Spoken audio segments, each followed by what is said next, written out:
जो तर्पण और श्राद्ध करने वाले लोग हैं बहुत अच्छा अच्छा भोजन रखते हैं और कागड़ा को, कौवे को निमंत्रण देते हैं।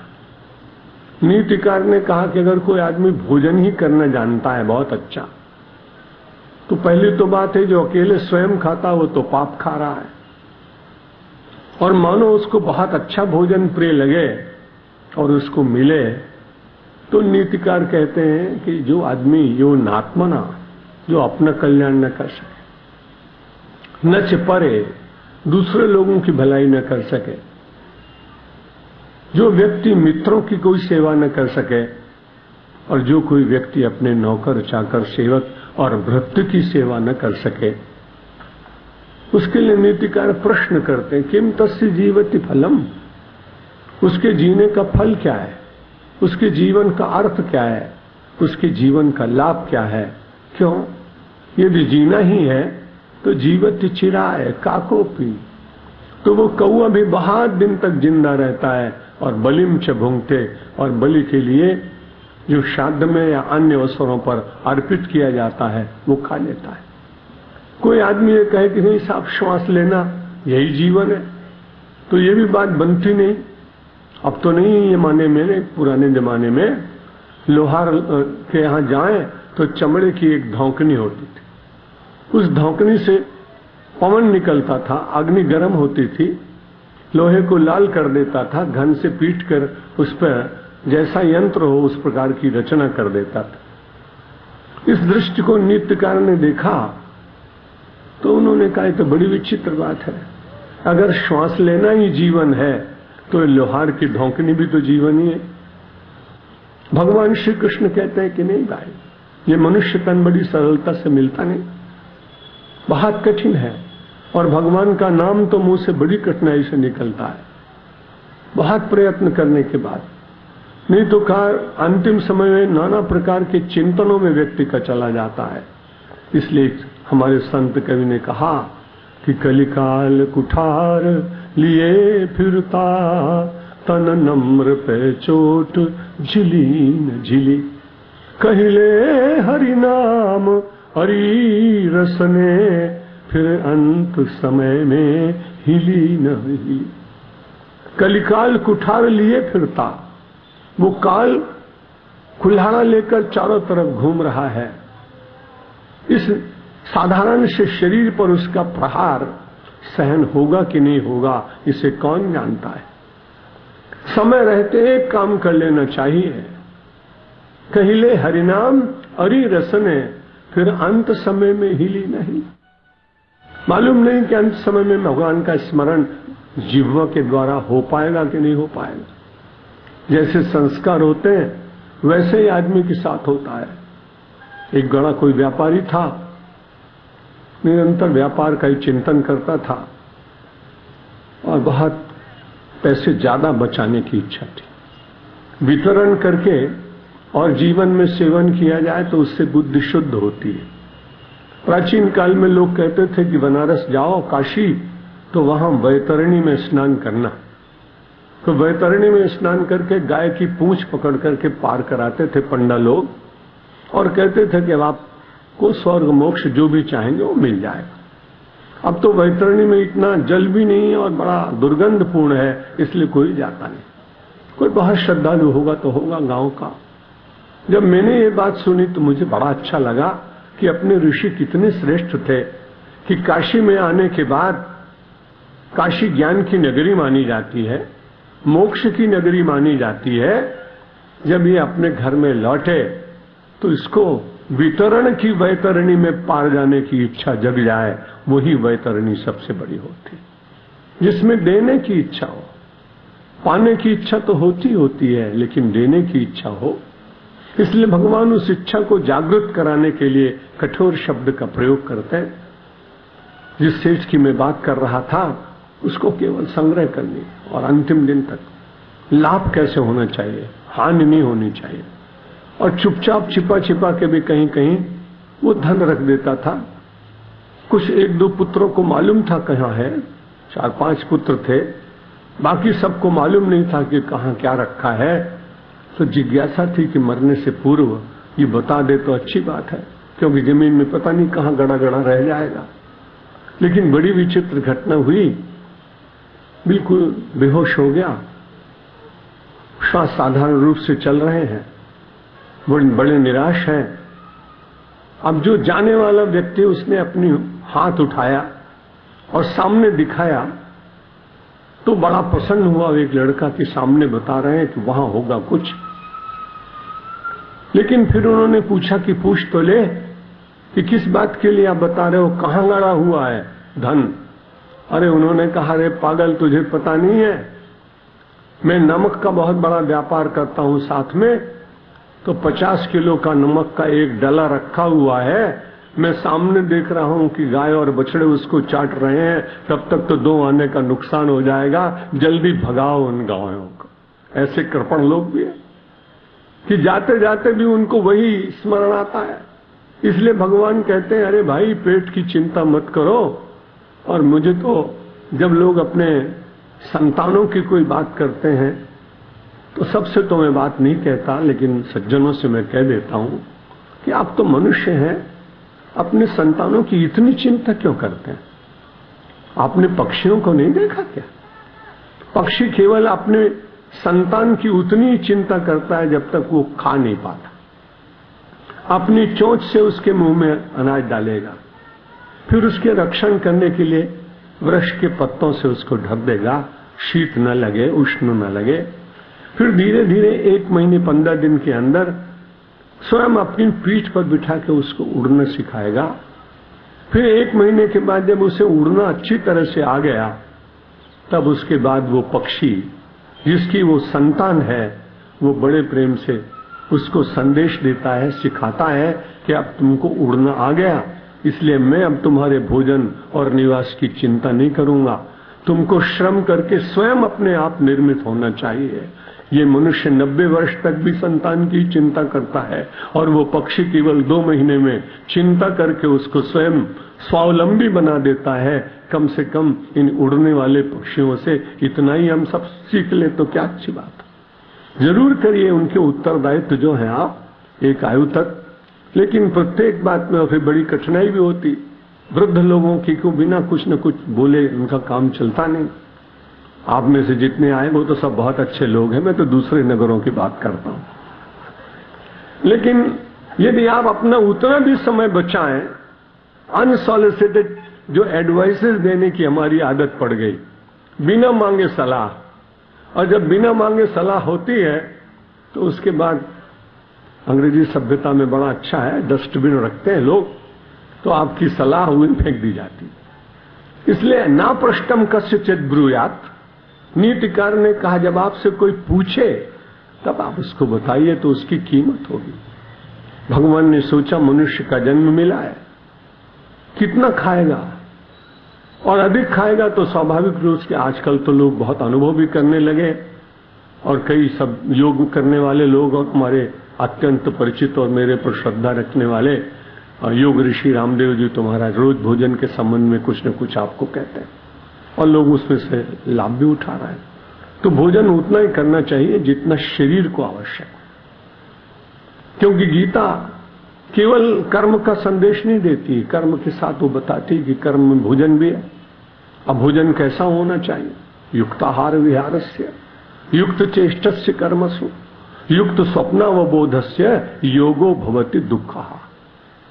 जब परमात्मा के साथ युक्त होने का आप प्रयत्न करेंगे, अपनी वृत्तियों को शुद्ध करने का प्रयत्न करेंगे, अपने कर्मों का परिमार्जन करने का प्रयत्न करेंगे, विश्व के प्रत्येक व्यक्ति के भीतर ईश्वरीय सत्ता का अनुसंधान करने का प्रयत्न करेंगे, तो अपने आप वृत्ति धीरे धीरे ठीक होती चली जाएगी और लगेगा कि जो कुछ मुझे मिला है उसमें किसी का भाग है।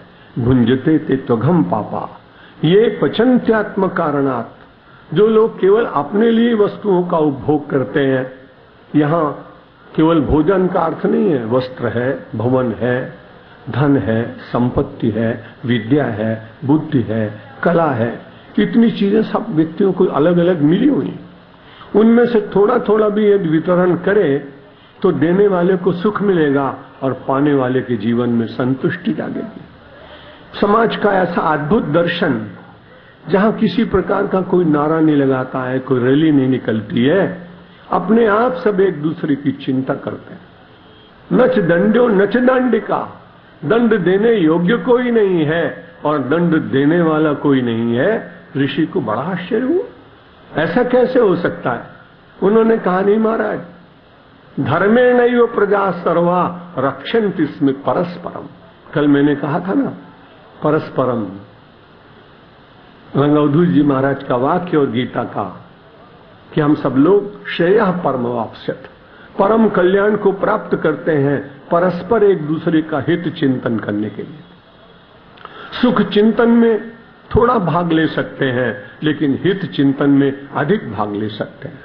हमारी संस्कृति सुख के बीच में से चलते चलते हित तक पहुंचाने का प्रयत्न करती है। भोजन मनुष्य को सुख देता है, लेकिन यदि उसकी मात्रा अधिक हो जाए तो उससे बीमारी होती है। लेकिन मितभोजी व्यक्ति हित का चिंतन करता है। इसलिए वाणी में कहीं न कहीं संयम, कर्म में भी संयम, कर्म में परिवर्तन की भी आवश्यकता है।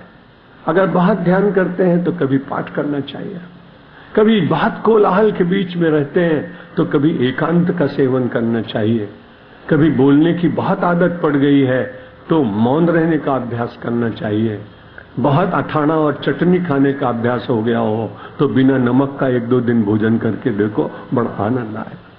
गीता संयम शास्त्र है, वो सबको युक्त जीवन जीने का संदेश देती है। और यदि ऐसा नहीं हुआ तो व्यक्ति को बड़ी कठिनाई तो होती, स्वाभाविक। बाद में पछताते हैं लोग, जैसा आपने बचपन की कहानियों में अर्जुन के द्वारा सुना होगा कि उसको मछली के केवल आंख का बिंदु दिखाई पड़ता। बहुत लोग गए हैं उस यज्ञ में, लेकिन मत्स्यवेद कोई नहीं कर पाया, क्योंकि जो भी देखता था वो शरीर देखता था, उसके अवयव देखता था। द्रोणाचार्य ने जब अर्जुन से कहा कि देखो अब तुम ही शेष हो, मत्स्यवेद कर पाओगे कि नहीं मालूम नहीं। बोले मैं तो आपका शिष्य हूं, अवश्य मत्स्यवेद करूंगा। और पानी में छाया देख करके मारना है उसको बाण। बड़ी विचित्र बात है। धीरज से सबसे अपने शिष्यों से पूछ लेते थे द्रोणाचार्य कि तुम्हें क्या दिख रहा है। हर एक से उन्होंने कहा तुम्हें जो दिख रहा है उसके कारण तुम लक्ष्यवेद नहीं कर पाओगे। अर्जुन से पूछा क्या दिख रहा है, उसने कहा मछली नहीं दिख रही। क्या दिख रहा है? मछली की आंख नहीं दिख रही। क्या दिख रहा है? मछली का वो बिंदु जिस पर मुझे बाण मारना है, केवल वही दिख रहा है। द्रोणाचार्य ने कहा निश्चित रूप से सफल हो जाओगे। कर्म करते हुए कर्म ब्रह्मोद्भवम विद्धि, कर्म जो है ब्रह्म से उत्पन्न हुआ है। एवं प्रवर्तितम चक्रम, ये कर्म का चक्र इसी प्रकार से चलता चला आया है। इसलिए हम सब लोगों को धीरे धीरे लक्ष्य की ओर चलने का प्रयत्न करना चाहिए। आजकल एक बड़ी बात चलती है, देश की दशा सुधारनी है। हर नेता, हर सामाजिक व्यक्ति, हर महात्मा महंत, हमारे जैसे लोग, भाषण प्रवचन व्याख्यान देने वाले, सबको कहते हैं मैं सबकी दशा सुधारनी है। केवल सत्यमित्रानंदी नम्रता पूर्वक आपको कहते हैं दशा की चिंता मत करो, दिशा संभाल लो, अपने आप दशा सुधर जाएगी। यदि दिशा सुधर गई तो दशा सुधरेगी, लेकिन दिशा का चिंतन नहीं और दशा की बारंबार अभिलाषा, ये कैसे हो सकेगी? हमारे प्राचीन काल के विद्यालयों में, गुरुकुलों में, महात्माओं के पास जाकर जब कभी शिष्य वहां कुछ प्राप्त करना चाहता था तो उसको बार बार उसके गुरुदेव यही कहते थे, दशा तो प्रारब्ध के अनुसार मिलेगी। आप लाख प्रयत्न करें पर करोड़ों अरबों रुपये नहीं कमा सकेंगे। लेकिन कई बार ऐसा होता है कि बिना पढ़े लिखे कम लोग, उनके पास बहुत पैसा हो जाता है। आप परिश्रम न करें ऐसा मैं नहीं कहता हूं, लेकिन परिश्रम करने के बाद भी लौकिक दृष्टि से आपका वो लक्ष्य संभवतः पूर्ण नहीं हो पाएगा। लेकिन आध्यात्मिक दृष्टि से यदि आपने दिशा परिवर्तन किए और जीवन का लक्ष्य वो बनाया जो बंधन से मुक्ति की ओर ले जाता है, जीवन का वो लक्ष्य बनाया कि जीते जीते आप जीवन मुक्ति का आनंद लेने लगते हैं। मरने के बाद मुक्ति का आनंद होगा। सनातनी हूं इसलिए निषेध नहीं करता, लेकिन कभी कभी मुझे नए प्रगतिशील बच्चों के साथ भी अच्छा लगता है जब वो मुझसे बात कहते हैं कि महाराज मुक्ति के संबंध में वास्तविक चिंतन क्या है। मैंने कहा वैसा ही है जैसा तुम्हारा, तब तो बड़ा प्रसन्न होता है। और जीवन मुक्ति का ग्रंथ है श्रीमद् भगवद गीता, सारे हमारे ग्रंथ। मरते समय आपकी मुक्ति की सब बातें हो जाएंगी, ये संभव कैसे? इसलिए भगवान श्री कृष्ण ने अर्जुन को कहा कि इस मुक्ति को प्राप्त करने के लिए केवल इतना ही करना है, अभ्यासेन तु कौन्तेय वैराग्येण च गृह्यते। नित्य अभ्यास करो। भोजन का अभ्यास नित्य क्या है, वस्त्र पहनने का अभ्यास नित्य का है, शयन करने का अभ्यास नित्य का है, मित्रों से चर्चा करने का अभ्यास नित्य का है। और जैसा अभी हमारे परिचय कराने वाले प्रभुदास भाई ने कहा कि सीरियल देखने का अभ्यास लोगों को बढ़ता जा रहा है और उसके कारण चरित्र पर बड़ा प्रभाव पड़ता है, मन भी वैसा होता है, बुद्धि वैसी बनती है, आचरण वैसा हो जाता है। इसलिए जीवन को शुद्ध बनाने के लिए भगवान ने कहा कि भाई यज्ञ शिष्टासनो संतो मुच्यन्ते सर्व किल विषयी भुंजते ते तघम पापा ये पचन्त्यात्म कारणात्। जो यज्ञ का शिष्ट भोजन करते हैं, शिष्ट माने बचा हुआ, जो कुछ आप भोजन करें तो कहेंगे भगवान का बचा हुआ कैसे? आप सब लोग करते भी होंगे। जब भोजन रखा जाए एक क्षण के लिए भगवान को कहिए महाराज अब तो यज्ञ मेरे से कुछ हो नहीं रहा, मानसिक रूप से मैं आपको यज्ञ कर रहा। और कल मैंने आपको कहा था भावनात्मक रूप से भगवान सब कुछ स्वीकार करते हैं। क्योंकि आप विचार करिए कि आपके 10-15 मकान हो और आप सब भगवान को अर्पित कर दें, ऐसा करना बहुत कठिन। लेकिन कोई कर दे तो विचार करिए कि कितने एस्टेट एजेंट रखने पड़ेंगे अपना किराया वसूल करने के लिए। इसलिए परमात्मा न मकान लेता है, न दुकान लेता है, न पदार्थ लेता है, वो तो केवल आप यज्ञ की भावना से उसे सेवन करें। बड़ी अच्छी बात कही, क्योंकि सारा संसार आध्यात्मिक हो ही नहीं सकता, आप लाख प्रयत्न करिए। जो लोग तमोगुण में जीने वाले लोग हैं वो क्या करेंगे? तमोगुण वाले बहुत कठिनाई से अपने उस दुर्गुण को छोड़ते हैं। जो उनको उस दुर्गुण से छुड़ाना चाहता है कई बार तो वो उस व्यक्ति को ही पागल समझता है, क्योंकि उसको अपने दुर्गुण के साथ इतनी रसानुभूति हो जाती है कि उससे ऊपर उठने का उसके मन में विचार जागता नहीं। इसलिए भगवान ने कहा मैं सबके लिए नहीं कह रहा हूं, संतो, जो संत स्वभाव को धारण करने वाले लोग हैं उन लोगों के लिए है यज्ञ शिष्टा। जो यज्ञ से अवशिष्ट भोजन है वो मुच्यते सर्व किल वशई है, वो धीरे धीरे प्रसाद बन जाता है। और जब प्रसाद खाते हैं तो धीरे धीरे मन की शुद्धि होती है। अपने मंदिर में प्रसाद क्यों लेते हैं? आपके यहाँ पेड़ा बर्फी की कोई कमी है क्या? और जिसकी मिठाई की दुकान हो उसको तो दिन भर मिठाई देखनी पड़ती। लेकिन कैसी महिमा इस देश में, कैसा हम लोगों का विश्वास। करोड़पति आदमी भी जाएगा और उसको पुजारी ने आधा पेड़ा दिया तो अपने माथ से मस्तक से स्पर्श करा के आंखों से उसे देखकर बड़ी श्रद्धा से ग्रहण करता। एक नास्तिक मित्र था उसका, बड़े आदमी का, जब उसने प्रसाद लिया तो प्रसाद लेने के बाद वो बाहर आया, उसने कहा बड़े पागल आदमी, आधा पेड़ा उसको नमस्कार करके तुम चलो चंदू पंजाबी हलवाई के ले चलता हूं, वहां 500 पेड़े 500 बार दंडवत करोगे क्या? उसने कहा तेरे जैसा कोई मूर्ख नहीं, तेरी दृष्टि में वो पेड़ा दिखाई पड़ रहा था, मेरी दृष्टि में वो प्रसाद था। प्रसाद हरदम पूज्य होता है, पेड़े पूज्य नहीं होते। हम अपनी संस्कृति में जो कुछ भी ग्रहण करते हैं उसके भीतर कहीं न कहीं ईश्वरीय तत्व की स्थापना करने का प्रयत्न करते हैं। और उस ईश्वरीय तत्व की स्थापना का लाभ ये होता है कि व्यक्ति इतना जागृत अंतर से हो जाता है कि धीरे धीरे बुराइयों से हटता है। बुराई के निकट भी पहुंच जाए तो उसका चैतन्य उसको जागृत कर देता है और वो फिर उस गड्ढे में गिरने से बच जाता है।